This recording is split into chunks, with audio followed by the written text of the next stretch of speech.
Madam madam আপনার লকারের number কত? আমি বলছি আমার লকার তো 44। ম্যাডাম আপনার লকার তো খোলা।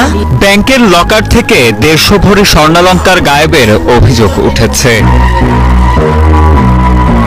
ঘটনাটি ঘটেছে চট্টগ্রাম নগরের চকবাজার ইসলামী ব্যাংকে। ঘটনাটি গত 29 মে ঘটলেও বিষয়টি জানাজানি হয় 1 জুন। এরপরই ব্যাংকের লকার থেকে স্বর্ণ গায়েবের এই বিষয়টিকে ঘিরে দেশজুড়ে শুরু হয় তোলপাড়। ভুক্তভোগী নারী রোকেয়া বাড়ির ভাষ্য, 17 বছর ধরে চকবাজার শাখা ইসলামী ব্যাংকের লকার ব্যবহার করছেন তিনি। সবশেষ গত 29 মে দুপুরে ব্যাংকের লকার থেকে কিছু স্বর্ণালংকার আনতে যান তিনি। সংশ্লিষ্ট কর্মকর্তা তাকে লকার রুমের দরজা খুলে দিলে তার জন্য বরাদ্দ রাখা লকারের কাছে গিয়ে সেই লকারটি খোলা অবস্থায় দেখতে পান তিনি।